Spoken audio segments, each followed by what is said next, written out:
नमस्कार दोस्तों, स्वागत है आपका एक बार फिर से आपके अपने यूट्यूब चैनल आर के सागर यूनिक स्टडी में।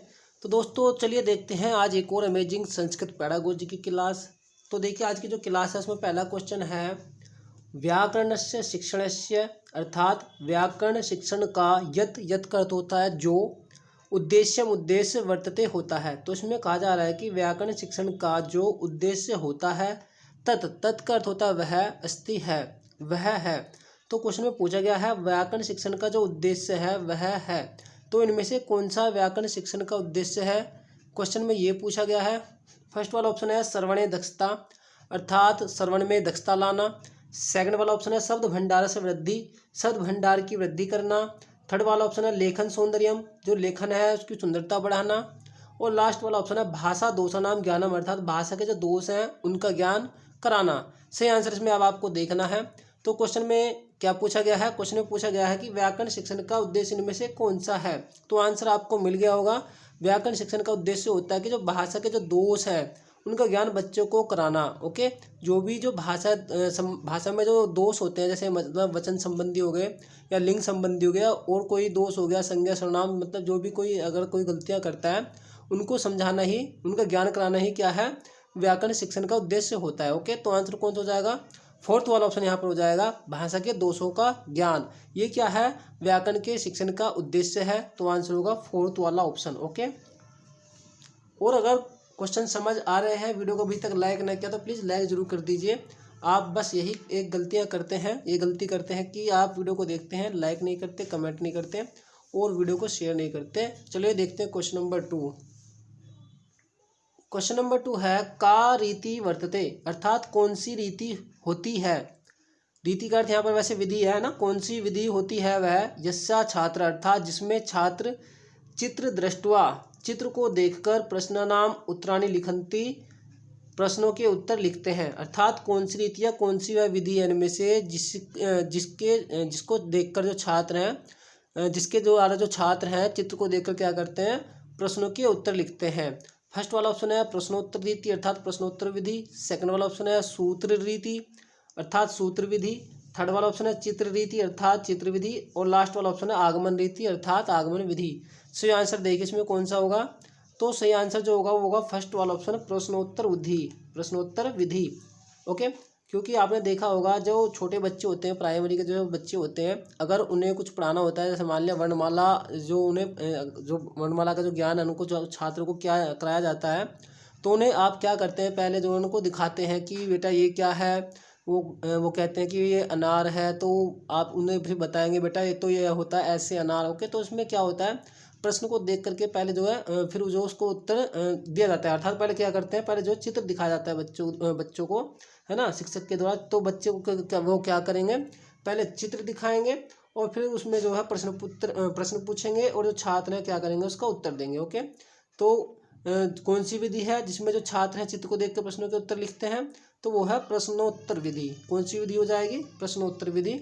चित्र रीति अर्थात चित्र विधि नहीं होगी, कभी आप चित्र को देख करके इसके ऑप्शन के साथ में चले जाएं, इस बात का विशेष ध्यान रखें।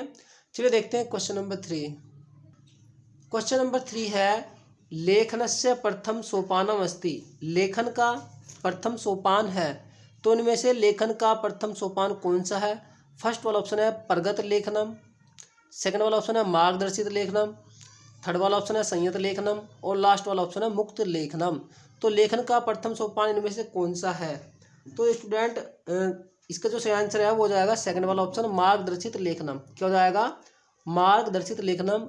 कि इसमें इसका मतलब क्या होता है, इसका मतलब होता है कि पहले आप क्या करते हैं, पहले आप जो छोटे छोटे जो बच्चे होते हैं उनका जो मार्गदर्शन करते हो लिखने में, कैसे करते हैं। जैसे मान लिया आपको जो शुरू में जो बच्चा का जब एडमिशन होता है, आपको उसको वर्णमाला अगर जो सिखानी है, बनानी, अक्षर बनाने सिखाने, तो आप पहले क्या करते हैं, पहले आप उसको ऐसे बना करके देते हैं और फिर कहेंगे कि अब इस पर आपको क्या करनी है, कलम जो इस पर ऐसे फेरनी है। ओके, तो इसको हम कहते हैं मार्गदर्शित लेखन। क्या कहते हैं इसे, मार्गदर्शित लेखन। ये क्या होता है, प्रथम जो सोपान होता है लेखन का, ये क्या होता है, लेखन का प्रथम सोपान होता है। सबसे पहले क्या किया जाता है, सबसे पहले बच्चों को जो है ऐसे ही अक्षर बनाकर दिए जाते हैं, या फिर ऐसे आप डॉट डॉट, जैसे ऐसे अनार ये हो गया, आप डॉट डॉट बना देते हैं। फिर उससे कहते हैं कि छात्र को कि आपको इस पर जो अपनी जो कलम है, पेंसिल है, उसको इस पर ऐसे करना है। ओके, डॉट डॉट करके ऐप बना दिया और फिर आप उसमें कहोगे कि अब आपको इस पर ऐसे फेरना है कलम को। ओके, तो ये क्या होगा, लेखन का जो प्रथम सोपान है, यही लेखन का क्या होता है, प्रथम सोपान, जिसे कहते हैं मार्गदर्शित लेखनम। ओके, पहले छात्रों को क्या किया जाएगा, छोटे छोटे जो बच्चे होते हैं उनका जो मार्गदर्शन किया जाएगा लेखन के द्वारा। ओके, पहले आप जो है डॉट डॉट बनाएंगे या फिर ऐसे बना करके देंगे और फिर कहेंगे अब आपको इस पर जो पेंसिल है उसको जो है इस पर ऐसे ही बनाना है पेंसिल से, इसको इस पे इसके ऊपर ऐसे ही फेरना है। ओके, तो आंसर हो जाएगा इसमें सेकंड वाला ऑप्शन, मार्गदर्शित लेखनम। क्लियर। देखते हैं क्वेश्चन नंबर 4। आइए स्टूडेंट्स देखते हैं क्वेश्चन नंबर 4 क्वेश्चन है, संभाषण कौशलस्य बोलना कौशल के विकासार्थम योग्यतम, अर्थात विकास के लिए योग्यतम अर्थात सबसे योग्य मार्ग या रास्ता छात्रों के लिए है। तो क्वेश्चन में पूछा गया है कि बोलना कौशल के विकास के लिए सबसे योग्य मार्ग में से छात्रों के लिए कौन सा है। अगर आप चाहते हैं, अगर आप एक शिक्षक हैं और आप चाहते हैं कि जो छात्र है, छात्र का जो बोलना कौशल है वो स्ट्रॉन्ग हो, उसका अच्छे से विकास हो, तो इनमें सबसे अच्छा मार्ग, सबसे योग्य मार्ग कौन सा है छात्रों के लिए, क्वेश्चन में ये पूछा जा रहा है। फर्स्ट वाला ऑप्शन है भाषा संरचनाया, अर्थात भाषा की संरचना के अनुशीलनम अर्थात अनुशील कर्तुम अवसर प्रदानम करने के लिए अवसर प्रदान करना। सेकंड वाला ऑप्शन है आदर्श श्रव्य सामग्रिया, अर्थात आदर्श श्रव्य सामग्री के श्रवणार्थम सुनने के अवसर प्रदान करना। थर्ड वाला ऑप्शन है प्रकट जीवन परिस्थिति, अर्थात जो प्रकट जो रियल लाइफ है उस पर आधारित कथितुम अवसर प्रदानम कहने के अवसर प्रदान करना। ओके, तो जो प्रकट जीवन है, प्रकट जीवन की जो परिस्थितियां हैं उस पर आधारित कहने के अवसर प्रदान करना।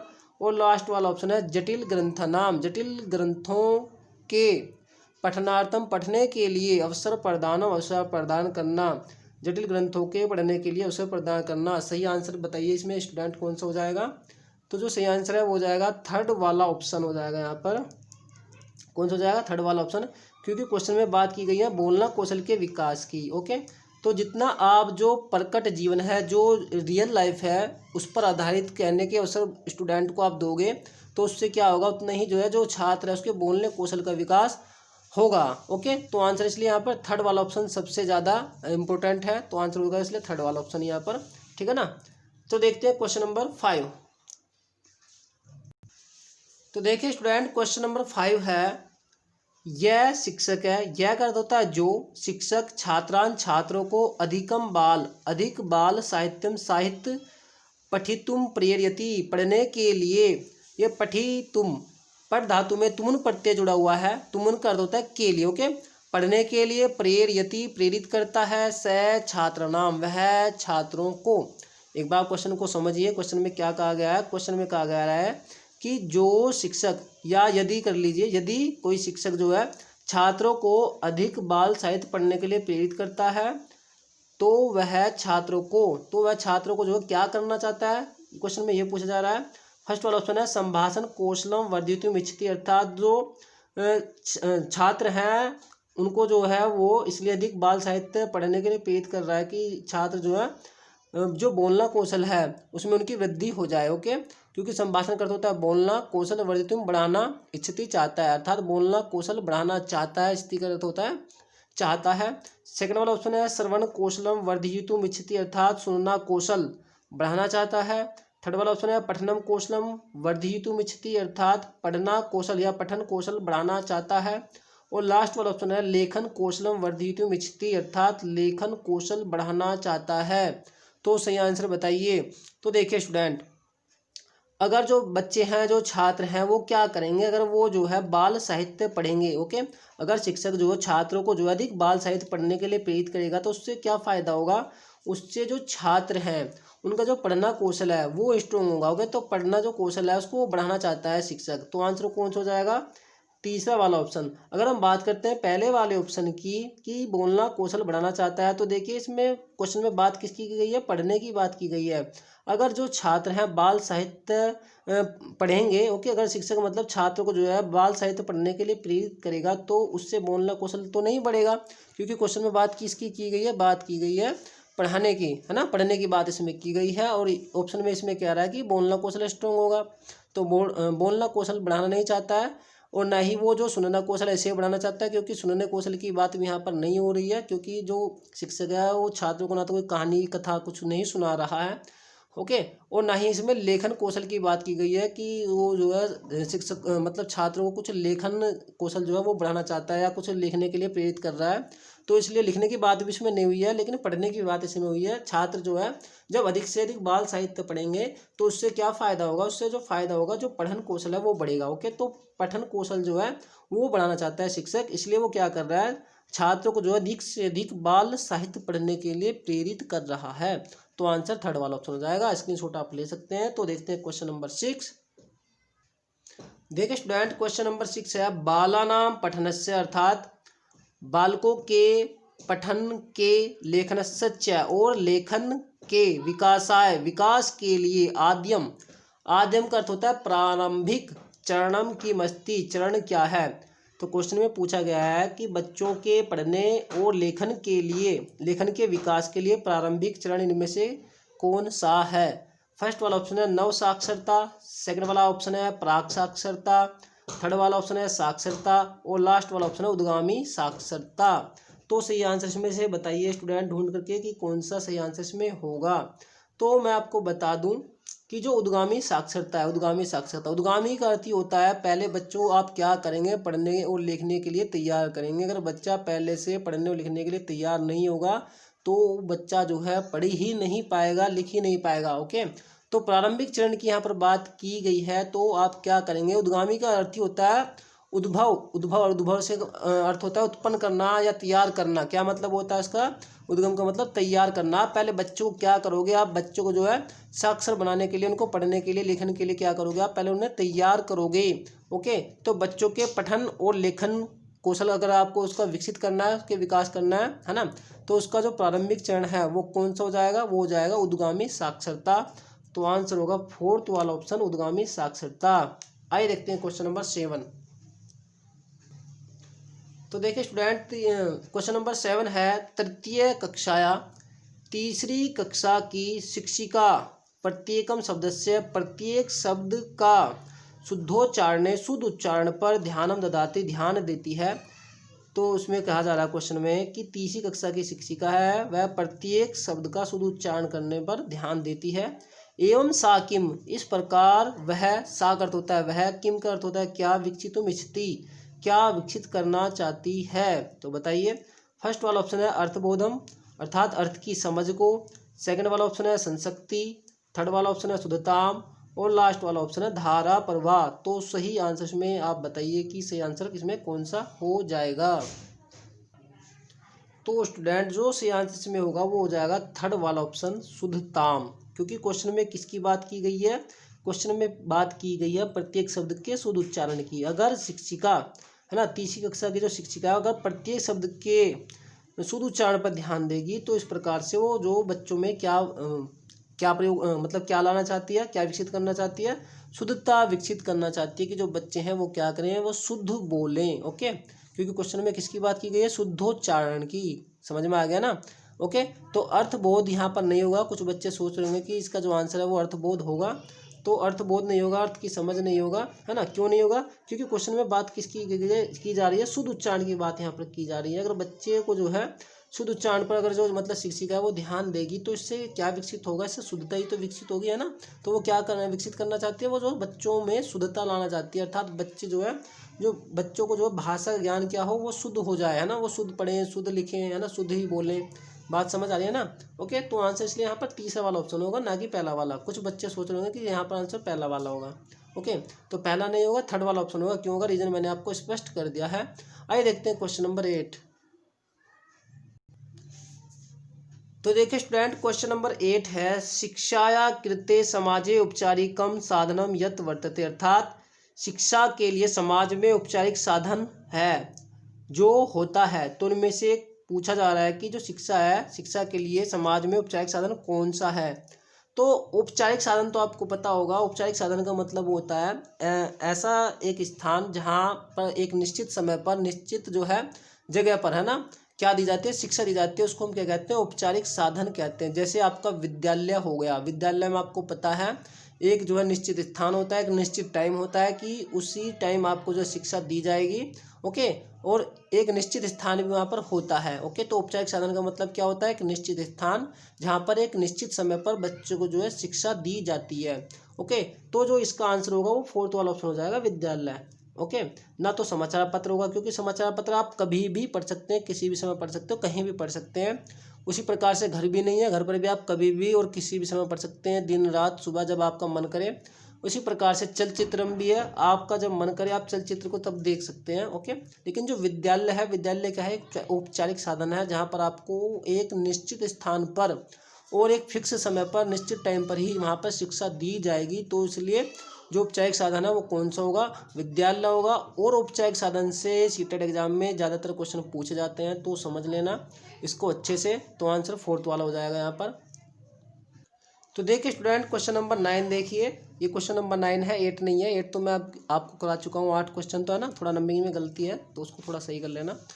तो एक बात मैं आपको बता देना चाहता हूँ, अगर आप हमारे इस चैनल पर नए हैं तो हमारे चैनल को सब्सक्राइब जरूर कर लीजिए। और अगर आपने हमारी जो प्रीवियस वीडियो हैं वे नहीं देखी हैं तो उनको ज़रूर देखिए। अगर आप उन सब वीडियो को देखते हैं तो आपका निश्चित ही 27-28 नंबर जो है संस्कृत में आ जाएगा।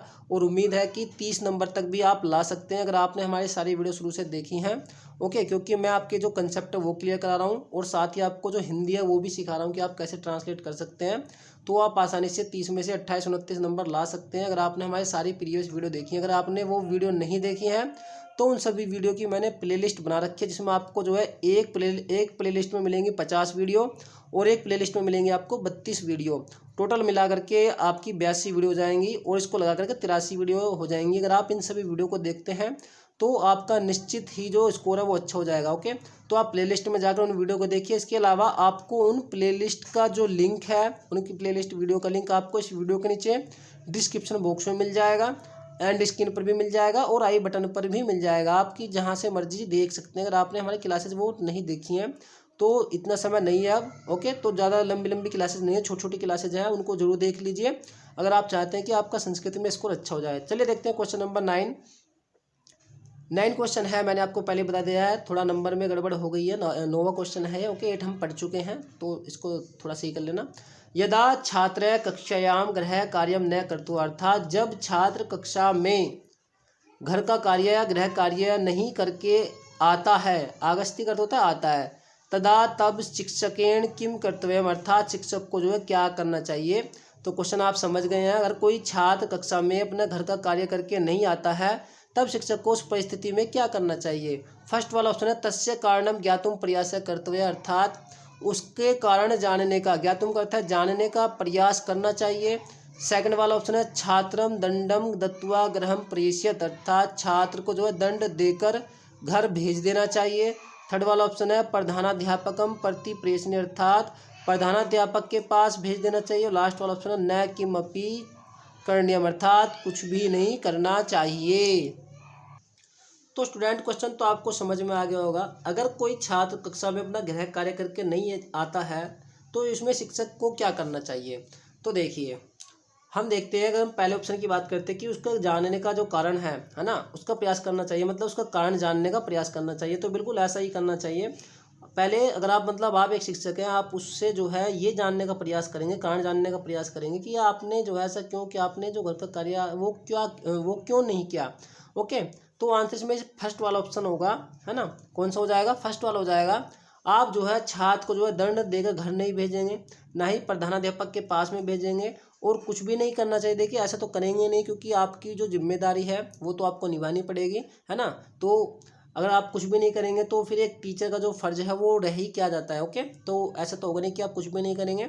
ओके, तो कौन सा ऑप्शन होगा यहाँ पर, पहला वाला ऑप्शन हो जाएगा। ओके, कि आप उसके कारण जानने का प्रयास करेंगे कि आपने जो है ऐसा क्यों किया, आपने जो घर का कार्य क्यों नहीं किया है, क्या आपको क्या प्रॉब्लम आ गई थी, क्या आपको समझ नहीं आया था, या और कोई समस्या थी, या आपकी कोई जो हेल्थ थी वो सही थी या नहीं, कोई समस्या तो नहीं थी। ओके, तो आंसर फर्स्ट वाला ऑप्शन होगा कि उसके कारण जो है वो जानने का प्रयास करना चाहिए अगर ऐसी परिस्थिति सामने आती है। ओके, तो आंसर फर्स्ट वाला हो जाएगा। आइए देखते हैं क्वेश्चन नंबर 9 या 10 आपके ये से। 9 क्वेश्चन है, कस्यापि जनस्य, किसी भी जन की या व्यक्ति की विशिष्ट क्षमता नाम, विशिष्ट क्षमताओं, कौशल नाम, कौशलों यथा जैसे संगीत विज्ञान, औसत इत्यादि, रचनात्मकताम अर्थात रचनात्मकता को, अन्वेष्टुम खोजने के लिए, मापितुम मापने के लिए, कर्ता कर्तव्य के लिए, परीक्षाम किम कथ्यते, परीक्षा क्या कही जाती है। तो क्वेश्चन की लैंग्वेज एक बार फिर से समझ लीजिए, थोड़ा डिफिकल्ट सा लग रहा होगा आपको, हालांकि मैंने पूरी जो हिंदी है ट्रांसलेट कर दी है, फिर भी एक बार फिर से समझा देता हूँ। किसी व्यक्ति की विशिष्ट क्षमताओं, कौशलों जैसे संगीत विज्ञान, औसत इत्यादि, रचनात्मकता को खोजने और मापने के लिए जो परीक्षा की जाती है उसे क्या कहते हैं। फर्स्ट वाला ऑप्शन है अभिवृत्ति परीक्षा अर्थात एप्टीट्यूड टेस्ट, सेकंड वाला ऑप्शन है प्रवृत्ति परीक्षा अर्थात एटीट्यूड टेस्ट, थर्ड वाला ऑप्शन है उपलब्धि परीक्षा अर्थात अचीवमेंट टेस्ट, और लास्ट वाला ऑप्शन है नैपुण्य परीक्षा अर्थात प्रोफिशिएंसी टेस्ट। तो सही आंसर कौन सा है, जिन्होंने पढ़ रखा है मिल गया होगा, फर्स्ट वाला ऑप्शन यहाँ पर हो जाएगा अभिवृत्ति परीक्षा। ओके, अभिवृत्ति परीक्षा। अगर आपको जो लोग हैं मतलब कोई भी व्यक्ति है उनकी विशेष क्षमता कौशल जैसे संगीत विज्ञान औसत इत्यादि की रचनात्मकता को खोजना है, ढूंढना है या उनको मापना है, तो उसके लिए जो परीक्षा कराई जाती है उसे हम क्या कहते हैं, उसे हम कहते हैं अभिवृत्ति परीक्षा या एप्टीट्यूड टेस्ट। ओके, आइए देखते हैं क्वेश्चन नंबर 10 अर्थात 11। तो क्वेश्चन नंबर 11 है भाषाया पठन समय अर्थात भाषा के पढ़ते समय में चेत, चेत का अर्थ है यदि, छात्र छात्र, अशुद्धम अशुद्ध उच्चारणम करोति उच्चारण करता है, तदा कारणीय तब करना चाहिए। क्वेश्चन समझिए एक बार फिर से, भाषा के पढ़ते समय में यदि कोई छात्र अशुद्ध उच्चारण करता है तब क्या करना चाहिए, अर्थात तब करना चाहिए। तो क्या करना चाहिए अगर भाषा को पढ़ते समय कोई छात्र अशुद्ध उच्चारण करता है। फर्स्ट वाला ऑप्शन है उचितम दंडम दातव्यम अर्थात उचित या सही दंड देना चाहिए। तो आपको पता है दंड तो देना ही नहीं है, नेगेटिव टैग वर्ड है। ओके, सेकंड वाला ऑप्शन है छात्रम शुद्धोच्चारणाय निर्देश दातव्य, कि छात्र को जो शुद्ध उच्चारण के लिए निर्देश देना चाहिए। तो अच्छा एक बात बताइए, अगर आप जो है एक टीचर हैं और जो बच्चा है जो छात्र है अगर वो जो उच्चारण में जो गलती करे है ना, शुद्ध उच्चारण करे, तो आप क्या छात्र को शुद्ध उच्चारण करने के लिए सिर्फ निर्देश देकर छोड़ देंगे। थर्ड वाला ऑप्शन है शुद्धोच्चारणाय वारम वारम लेखनम कारणम अर्थात शुद्ध उच्चारण के लिए बार बार लेखन करना चाहिए। तो शुद्ध उच्चारण के लिए बार बार लेखन तो आप करवाएंगे नहीं, क्योंकि उच्चारण की बात यहाँ पर हो रही है, तो लेखन कौशल की बात यहाँ पर कहाँ से आ गई होगी, तो लेखन इसलिए आप नहीं कराएंगे। फिर बात करते हैं फोर्थ वाले ऑप्शन की कि शुद्धोच्चारणाय वारम वारम अभ्यास है कारण अर्थात शुद्ध उच्चारण के लिए आप बार बार अभ्यास करवाएंगे अर्थात करना चाहिए। तो शुद्ध उच्चारण के लिए क्या करना चाहिए, बार बार अभ्यास करना चाहिए। तो आंसर हो जाएगा फोर्थ वाला ऑप्शन।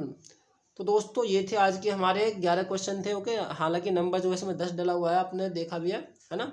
तो ये 11 क्वेश्चन थे आज के। आपको हमारी क्लास कैसी लगी है तो कमेंट करके ज़रूर बताइए। अगर आपको हमारी क्लास अच्छी लगी है तो वीडियो को लाइक कमेंट और अपने दोस्तों में अधिक से अधिक शेयर करें। तो दोस्तों मैं मिलता हूँ आपको एक और नेक्स्ट क्लास में, तब तक के लिए नमस्कार, जय हिंद, जय भारत। अपना ख्याल रखिए, पढ़ते रहिए।